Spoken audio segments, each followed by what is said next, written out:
जो अधिकार का जन्म है वो कहाँ से हुआ है?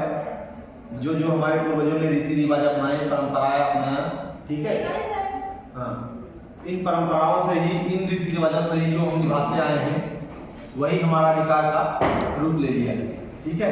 तो मैंने आपको कल ही बताया था कि सभी सिद्धांतों की ये होड़ लगी हुई है कि जो अधिकार आप यूज कर रहे हो वो हमारे सिद्धांत की देन है। हमारे सिद्धांत यानी कोई कहता है प्रकृति की देन है, कोई कहता है कानून की देन है, कोई कहता है इतिहास की देन है, इतिहास में जो हमने निभाए हैं परंपरा, ठीक। तो सब होड़ लगा हुआ है कि कौन अपना बात सबसे ज्यादा सिद्ध कर सकता है कि भाई अधिकार कहाँ से आया, व्यक्ति का अधिकार कहाँ से आया, ठीक।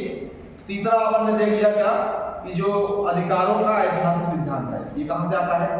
रीति रिवाज से, परंपरा से, रूढ़िवादी विचारों से, जो जो हमने आज तक बड़ों के लिए, अपने से छोटों के लिए, समाज के लिए जो भी नियम कानून बनाए हैं, अपने निभाए हैं, वही अधिकार का रूप है, ठीक। फिर अगला है, अगला सिद्धांत अधिकारों का समाज कल्याण सिद्धांत। ये क्या कहते हैं? ये कहते हैं भाई अधिकार कहीं से नहीं आया है, अधिकार समाज से आया है। कहाँ से आया है? समाज से। ऐसे ऐसे अधिकार जो समाज के लिए कल्याणकारी हो, क्या हो? कल्याणकारी हो और समाज के हित में हो, समाज के द्वारा स्वीकृत हो, वही अधिकार है, अन्यथा वो अधिकार नहीं है, ठीक।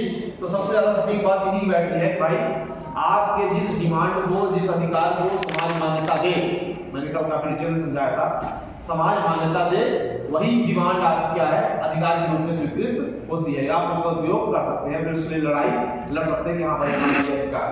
हमने कल आपको अधिकार के बारे में कोई भी डाउट आए, जितने भी फंडामेंटल राइट है उनको स्मरण कर लिया करो। तो जब उनको स्मरण करके ये देखा करो कि क्या ये अधिकार हमारे समाज द्वारा स्वीकृत है। पहला अधिकार है हमारा कौन सा? नंबर पहला फंडामेंटल राइट कौन सा है? समानता का अधिकार है। हाँ, समानता का अधिकार। तो क्या ये समाज द्वारा स्वीकृत है? सभी को सही समान भाव से देखना चाहिए, सरकार के द्वारा देखा जाता है। हाँ सही बात है, देखा जाता है, ठीक। तो यही डिबेट है कि मैंने अधिकार का स्पष्टीकरण कैसे किया जाए, अधिकार का स्पष्टीकरण कैसे किया जाए कि कौन सा अधिकार सही है, कौन सा गलत है। तो जो दूसरों को हानि पहुंचाए वो गलत है, और जो सभी के साथ लेकर के चले, सभी के लिए जैसा हो वो क्या है? सही है, ठीक।